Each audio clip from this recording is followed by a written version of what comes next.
के पुण्यार्जक हैं श्रीमान नंद किशोर, श्रीमती शांता देवी जैन पहाड़िया, प्रमोद नीना जैन, सुनील निशा जैन पुत्र पुत्रवधू, अंकित इति जैन पौत्र पौत्रवधू, अक्षत जैन पौत्र, आद्विक जैन आन्या जैन पड़पौत्र पड़पौत्री एवं समस्त पहाड़िया परिवार। फर्म ARL इंफ्राटेक लिमिटेड, अक्षत अपार्टमेंट्स प्राइवेट लिमिटेड, जयपुर। स्वर्गीय श्री नेमचंद जैन जी की पुण्य स्मृति में श्रीमती शशिबाला जैन जी, पुत्र एवं पुत्रवधू श्री निखिल जैन जी, श्रीमती शालिनी जैन जी, पौत्री एवं पौत्र निमिषा जैन, शरण्या जैन। प्राचीन श्री अग्रवाल दिगंबर जैन, पंचायत रजिस्टर्ड धर्मपुरा। प्रधान श्री चक्रेश जैन, महामंत्री विजेंद्र जैन, कोषाध्यक्ष श्री शेखर जैन, सचिव श्री नीरज जैन, मंदिर मैनेजर श्री पुनीत जैन।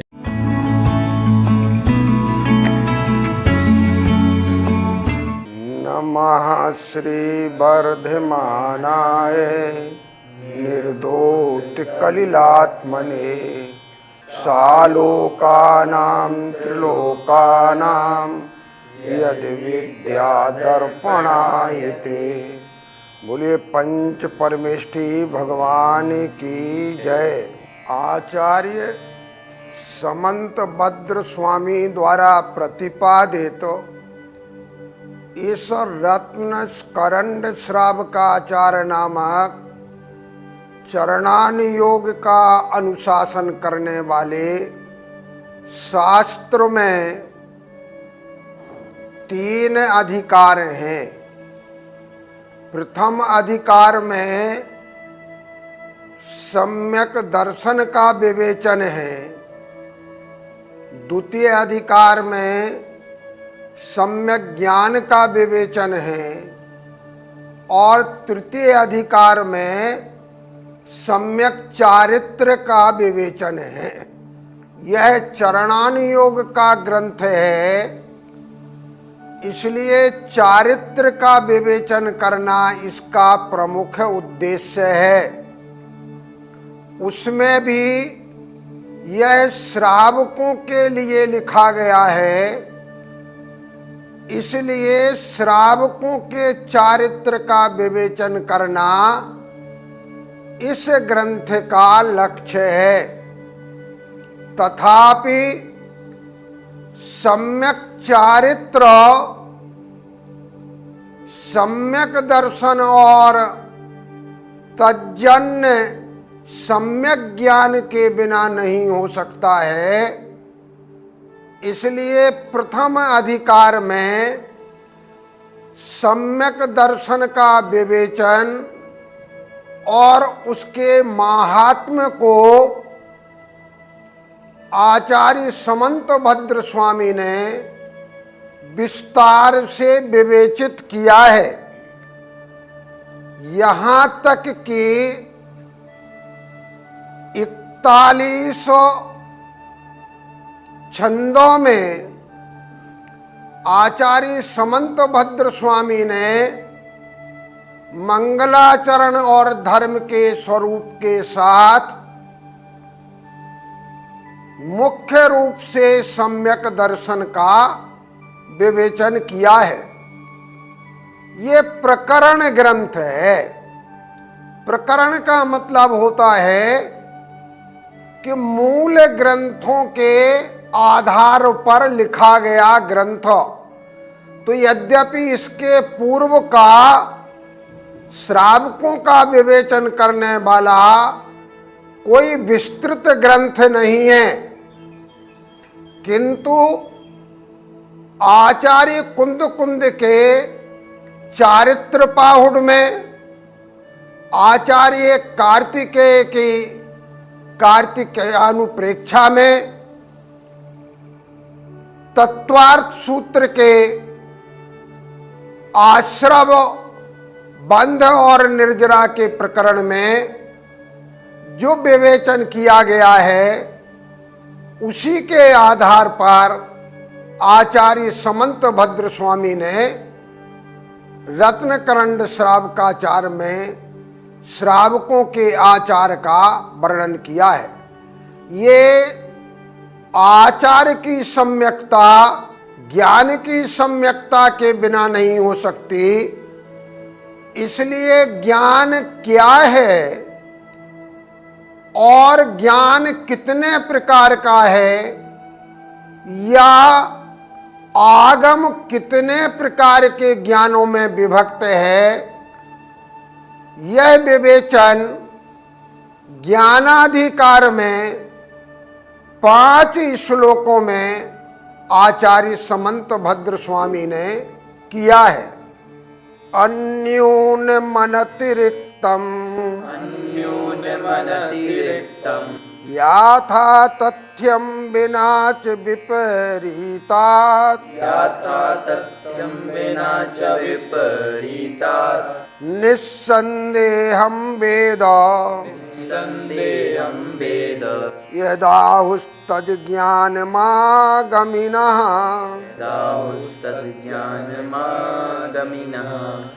अन्योन्यमनतिरिक्तम् याथा तथ्यं विना च विपरीतात् निस्संदेहं वेद यदाहुस्तज्ज्ञानमागमिनः। सर्वप्रथम सम्यक ज्ञान के इस लक्षण में हम श्लोक के एक एक पद का अर्थ समझेंगे। इसके बाद ऐसा क्यों कहा गया, इसका विवेचन आगम के अनुसार देखेंगे। एक शब्द आया है अन्यूनम, न्यूनता से रहित, किसी भी प्रकार की कमी से हीन। दूसरा शब्द आया अनतिरिक्तम, जिस वस्तु का जो स्वरूप है, जिस वस्तु का जो लक्षण है, उससे बिल्कुल भी कुछ अतिरिक्त नहीं, अर्थात न्यूनता से भी रहित और अतिरिक्तता से भी रहित, विपरीतात विना, विपरीतता के बिना, अर्थात विपरीतता से भी रहित, निस्संदेहम, और किसी भी प्रकार के संदेह से रहित, यद वेद, जो ज्ञान जानता है। समझ लें, संस्कृत की अपनी तकनीक है। अगर यत् शब्द आएगा तो तत् शब्द जरूर आएगा, और अगर कहीं नहीं आया है तो अपनी तरफ से जोड़ना पड़ेगा, या तत्शब्द आया है तो यत् जरूर आएगा, और अगर नहीं आया है तो अपनी तरफ से जोड़ना पड़ेगा। इसमें दोनों ही शब्द आए हैं। यत् मन जो ज्ञान किसी भी वस्तु को, अन्यूनम मन किसी भी प्रकार की न्यूनता से रहित, अनतिरिक्तम अतिरिक्तता से रहित, विपरीतात बिना विपरीतता के बिना, अर्थात विपरीतता से या विपर्यय से रहित, निस्संदेहम संदेह से भी रहित, वेद मन जानता है। तत्व मन उस ज्ञान को आगमिनः आगम के जानकार, वो गणधर परमेष्ठी, श्रुत केवली या उनकी आचार्य परंपरा से जिन्हें ज्ञान प्राप्त हुआ है, ऐसे आचार्य परमेष्ठी भी ज्ञानम वेद, ज्ञानम आहु, उसको ज्ञान मन सम्यक ज्ञान कहते हैं। तो अब देखिए सम्यक ज्ञान का लक्षण क्या हुआ कि जो ज्ञान, जो अनुयोग, जो कथन पद्धति किसी के स्वरूप को न्यूनता से रहित, विपरीतता से रहित, अतिरिक्तता से रहित और संदेह से रहित जानते हैं, उस ज्ञान को आगमीनः माने आगम के ज्ञाता, गणधर परमेष्ठी, श्रुत केवली या उनके अनुसार कथन करने वाले आचार्य, उपाध्याय या साधु परमेष्ठी, उन्हें ज्ञानम आहु माने सम्यक ज्ञान कहते हैं। ज्ञान का यहां जो स्वरूप बताया गया, उस स्वरूप में कई पद हैं। एक सबसे पहले पद है अन्यूनम। देखो किसी का भी जब हम स्वरूप या लक्षण करते हैं तो अगर लक्षण में कुछ न्यूनता रह जाए तो वहां पर एक अव्याप्ति नाम का दोष आ जाता है। अव्याप्ति का मतलब होता है कि जो लक्षण हमने किया है वो लक्षण पूरे क्षेत्र को कवर न करे, पूरे क्षेत्र में ना जाए। जैसे हमने गाय का लक्षण किया कि जो शासनादिमान होता है उसको हम गो प्राणी कहते हैं। शासना का अर्थ है गले में लटकती हुई एक विशेष प्रकार की खाल जो केवल गाय बैल में ही पाई जाती है और किसी में नहीं पाई जाती। अब हमने लक्षण कर दिया कि शासनादिमान कृष्णा गौ, जो शासनादिमान काले रंग की है वो गाय या बैल है।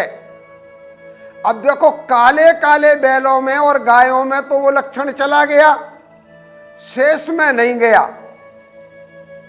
तो ये न्यूनता वाला लक्षण है क्योंकि शेष क्षेत्र को हमने छोड़ दिया। अगर ऐसा कोई ज्ञान है तो वो ज्ञान सम्यक नहीं हो सकता, जैसे वो लक्षण सम्यक नहीं है। अगर कोई लक्षण क्षेत्र के बाहर चला जाता है तो उसे हम अतिरिक्त कहते हैं। जैसे कोई कह दे कि चतुष्पादा गौ, जिसके 4 पैर वाले होते हैं उसको हम गाय या बैल कहते हैं। तो ये लक्षण गाय और बैल में तो जा रहा, लेकिन गाय और बैल के अलावा जितने भी पशु हैं चतुष्पाद उन सब में चला गया, तो इसको हम अतिव्याप्ति वाला लक्षण कहते हैं। एक लक्षण का दोष होता है जो क्षेत्र में बिल्कुल ना जाए, उसको कहते हैं हम असंभव नाम का दोष। बिल्कुल विपरीत लक्षण कर दें, जैसे हम कह दें दुपादा गौ, जिसके 2 पैर होते हैं वो गाय या बैल है, तो ये लक्षण एक भी गाय बैल प्राणी में नहीं गया, यह असंभव नाम का लक्षण कहलाता है।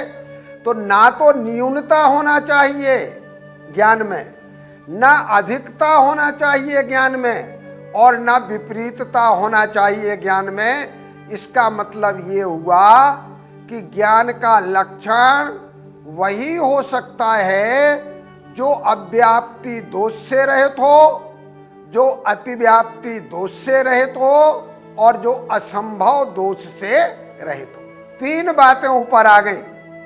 नीचे कहा निस्संदेहम वेद, संदेह रहित, क्योंकि जिसमें संदेह बना रहेगा वो किसी के भी स्वरूप को या लक्षण को स्पष्ट नहीं कर सकता है, क्योंकि जिसमें संदेह होगा वो निश्चयात्मक नहीं होगा। तो जो 3 बातें होना चाहिए ज्ञान की कि संदेह रहित हो, विपरीता से रहित हो और निश्चयात्मक हो, जिसको हम कहते हैं अध्यवसायात्मक हो। अनध्यवसाय से रहित हो, अनिश्चय से रहित हो, तो वो अनिश्चितता आ जाए लक्षण में, तो वो लक्षण नहीं हो सकता। इसलिए एक विशेषण दे दिया निस्संदेहम। तो चार बातें बता दी। एक तो न्यूनता से रहित हो, दूसरा अधिकता या अतिरिक्तता से रहित हो, तीसरा विपरीतता से रहित हो, और चौथा संदेह से रहित हो।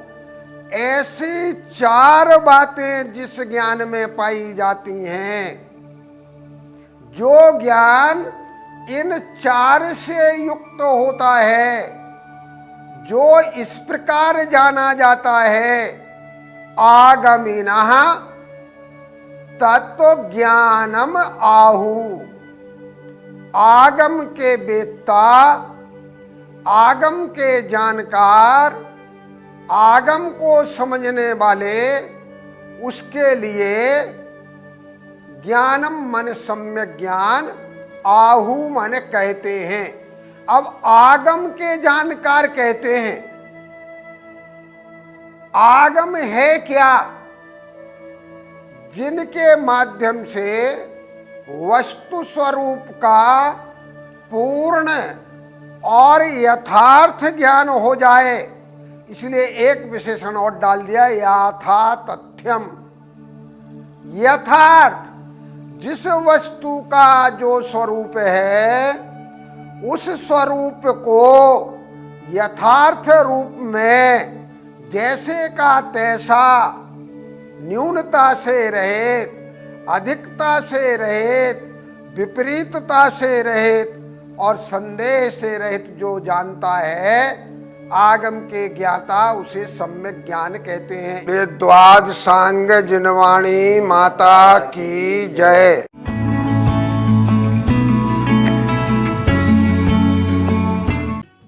इस कार्यक्रम के पुण्यार्जक थे श्रीमान नंद किशोर, श्रीमती शांता देवी जैन पहाड़िया, प्रमोद नीना जैन, सुनील निशा जैन पुत्र पुत्रवधू, अंकित इति जैन पौत्र पौत्रवधू, अक्षत जैन पौत्र, आद्विक जैन आन्या जैन पड़पौत्र पड़पौत्री एवं समस्त पहाड़िया परिवार। फर्म ARL इंफ्राटेक लिमिटेड, अक्षत अपार्टमेंट्स प्राइवेट लिमिटेड, जयपुर। स्वर्गीय श्री नेमचंद जैन जी की पुण्य स्मृति में श्रीमती शशि बाला जैन जी, पुत्र एवं पुत्रवधू श्री निखिल जैन जी, श्रीमती शालिनी जैन जी, पौत्री एवं पौत्र निमिषा जैन, शरण्या जैन। प्राचीन श्री अग्रवाल दिगंबर जैन पंचायत रजिस्टर्ड धर्मपुरा, प्रधान श्री चक्रेश जैन, महामंत्री विजेंद्र जैन, कोषाध्यक्ष श्री शेखर जैन, सचिव श्री नीरज जैन, मंदिर मैनेजर श्री पुनीत जैन।